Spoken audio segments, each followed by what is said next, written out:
સાંતલપુર તાલુકામાં પાટણ લોકસભા 3ના કોંગ્રેસના ઉમેદવારને મોટું સમર્થન મળ્યું હતું ચૂંટણી પ્રવાસ દરમિયાન। પાટણ જિલ્લાના સાંતલપુર તાલુકાના 10 ગામોની અંદર પાટણ લોકસભા 3ના કોંગ્રેસના ઉમેદવાર ચંદનજી ઠાકોરને મોટું સમર્થન મળ્યું છે।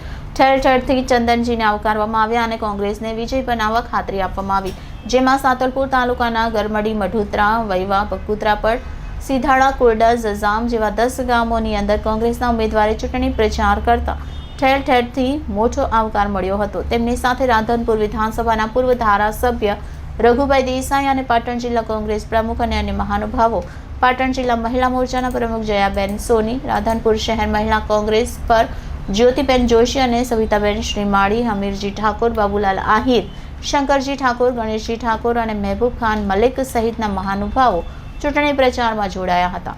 કોંગ્રેસના ઉમેદવારને વિજયી બનાવવા અપીલ કરવામાં આવી હતી। દરેક ગામની અંદરથી ઉમળકાભેર કોંગ્રેસના ઉમેદવાર ચંદનજી ઠાકોરને વિજયી બનાવવા ઢોલ શરણાઈઓના સુરે સ્વાગત કરવામાં આવ્યું હતું। ગામ લોકો દ્વારા તેમને મત આપવાની ખાતરી આપવામાં આવી હતી। લોકસભાના કોંગ્રેસના ઉમેદવાર તરીકે આજે સાંતલપુર તાલુકાના 10 ગામનો આપણે પ્રવાસ કર્યો છે।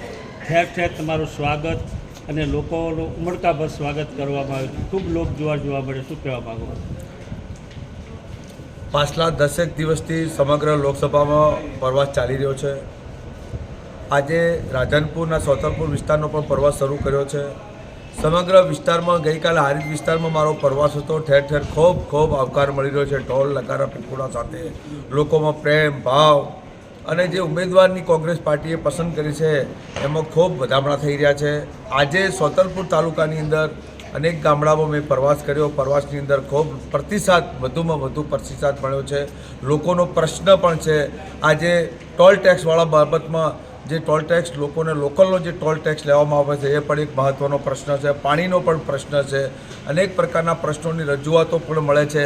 આવાવાળા સમયમાં પ્રજાને મારો સંદેશો છે કે જો આપ લોકસભા જીતી અને દિલ્હી પહોંચીશ તો સૌથી પહેલાં આ વિસ્તારના જે અનેક પ્રશ્નો છે એ પ્રશ્નો હલ કરવાના પ્રયાસો કરીશ અને જંગી બહુમતીથી પ્રજા મને જીતાડશે અને આ વખત પ્રજાએ પણ મન બનાવી લીધું છે કે કોંગ્રેસને જીતાડીને દિલ્હી મોકલ્યું છે, એવો શુભ સંદેશો છે।